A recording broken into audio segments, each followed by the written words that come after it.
Fala, meu povo! Seja bem-vindo aí ao Café das 10, o nosso encontro pedagógico.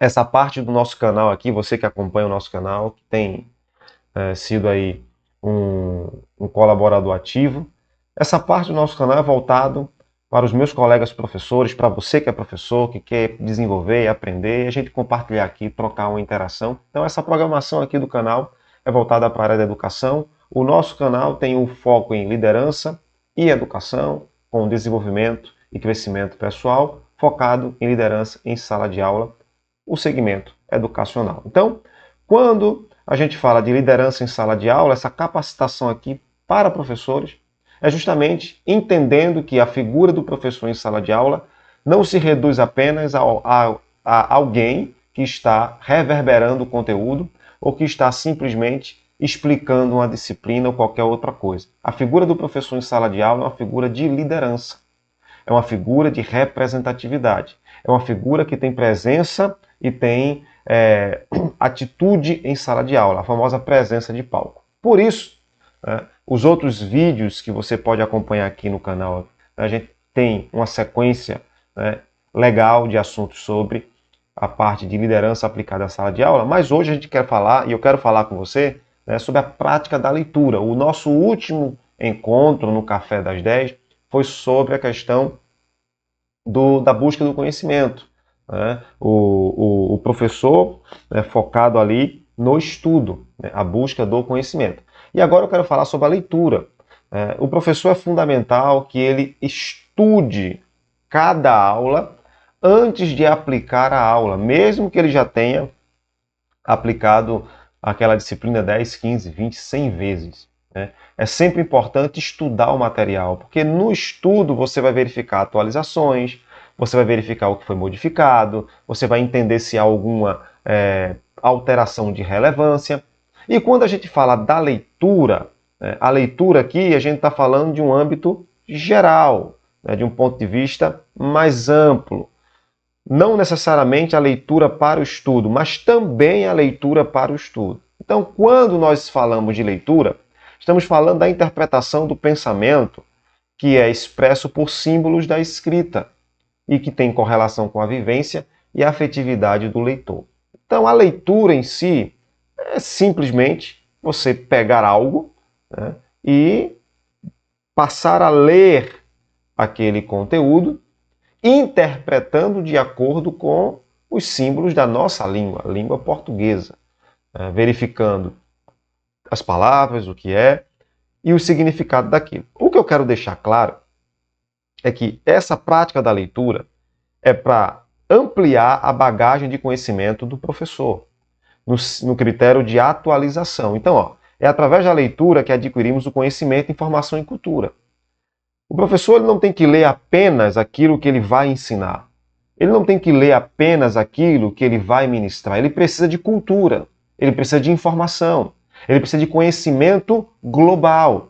Então ele precisa ler tudo que é direto relacionado com a sua área de ensino e tudo que é indireto relacionado com a sua área de ensino, para formar nele bagagem cultural, bagagem de conhecimento e para dar para ele a questão de sociabilidade, para que ele esteja atualizado com o contexto para o qual nós estamos vivendo, estamos prosseguindo, qual é o cenário atual global do mundo, quais os assuntos em alta, como esses assuntos podem ser correlacionados com a sua disciplina, e isso vai aumentando no professor a sua bagagem cultural.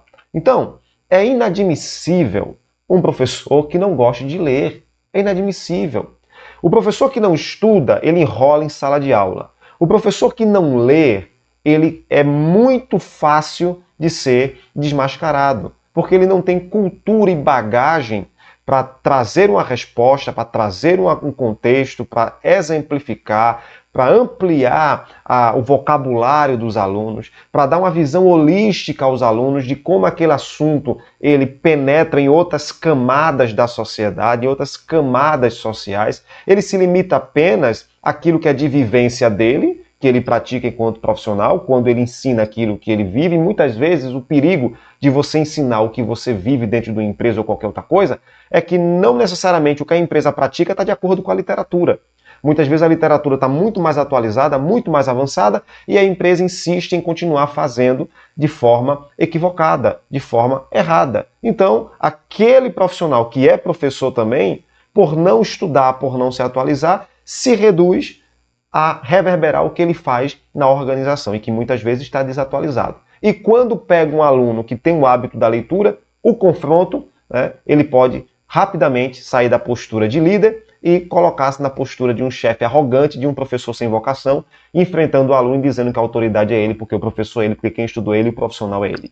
E eu conheço muitos assim. Então, você, querido professor, você precisa ler. Ah, mas eu não gosto de ler. Você só vai gostar se você começar a ler. Agora, se você nunca teve o hábito da leitura, não ache que você pegando um livro deste tamanho, você vai conseguir ler. Comece com livros pequenos. É do pequeno que se faz o grande. É o ditado mais correto que tem. Agora, quais são, né, as boas práticas de leitura? Eu quero dizer isso aqui para você. Ó. A leitura é para a inteligência o que o exercício é para o corpo. Sem exercício, o corpo fica, né, no ostracismo, na mesmice, né, fica ali na inércia.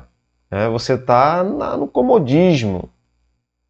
E o corpo precisa do exercício. A mesma coisa a inteligência, o desenvolvimento cognitivo, o raciocínio rápido, a capacidade de interpretação. A leitura traz isso para a figura do professor, principalmente, mas para qualquer um que leia. Qualquer um que aplique, né, a leitura como prática de sua vida. Então, olha só. Os dois primeiros requisitos para que você possa ter uma leitura adequada é a atenção e a concentração. A atenção diz respeito ao foco no que você está fazendo. E a concentração diz respeito à sua entrega total naquilo que você está fazendo. Se algo está concentrado, é porque esse algo está todo ali.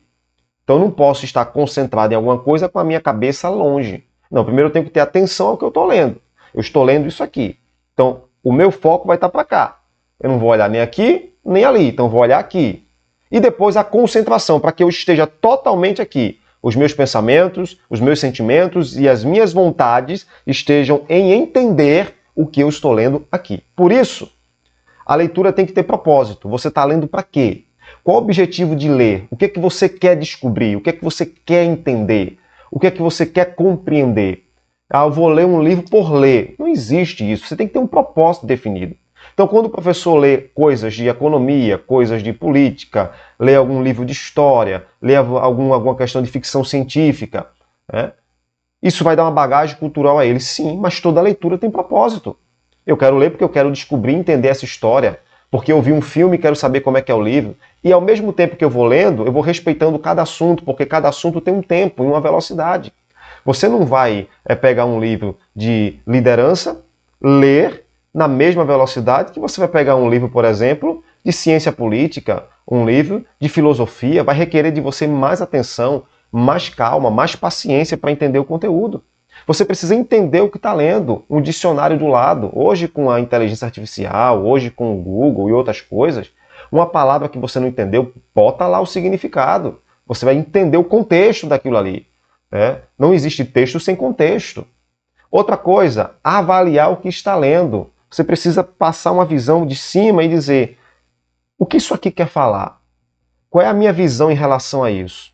Qual é a avaliação que eu faço? Até que ponto isso aqui é positivo, até que ponto isso é negativo? Eu discordo e concordo. Até que ponto isso aí pode ser usado na minha aula diária, na minha prática como professor? Eu preciso discutir o que eu estou lendo, que é trazer para a mesa o assunto. Eu posso debater com outro colega, eu posso debater em casa com a minha família, eu posso conversar sobre o assunto com outras pessoas, e isso vai causando o processo de fixação.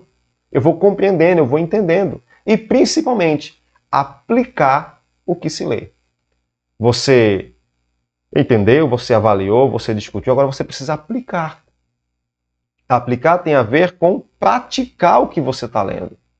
Colocar aquilo em prática. Se a sua leitura tem um propósito de mudança, de aperfeiçoamento e desenvolvimento, aplique. Se a sua leitura tem um propósito de ampliação de conhecimento, de busca e de pesquisa, aplique. Faça daquilo que você leu uma prática diária. E essas questões quando o professor fura a bolha da leitura apenas para o estudo da disciplina e sai para leituras diversas, ele começa a ter bagagem cultural. Então, em uma determinada aula, um assunto ou qualquer coisa, ele pode lembrar de um livro, de um filme que ele leu e jogar para a turma para o debate. Ele pode lembrar de uma matéria que ele leu numa revista, num jornal, de um livro que ele leu de ficção científica, de liderança, de filosofia, de ciência política, de história. Porque isso vai dando a ele a sociabilidade, a bagagem cultural, a informação e a capacidade de identidade, que é defender a sua tese, isso quando confrontado, a gente está falando em questões de debate, porque o professor em sala de aula é isento, mas ele, como ser humano, tem personalidade, então ele vai precisar formar o seu conjunto de valores, o seu conjunto de crenças, e a leitura ajuda isso a fazer. E em sala de aula ele vai saber ser isento, ele vai saber apresentar pontos de vista diferentes, respeitando quem discorda, respeitando quem concorda. Porque o papel do professor é ensinar. Ele é isento de qualquer particularidade no momento de sala de aula. Então, meu querido, a gente vai dar continuidade no nosso próximo café falando sobre a leitura para o professor, que é de fundamental importância. Eu te aguardo lá.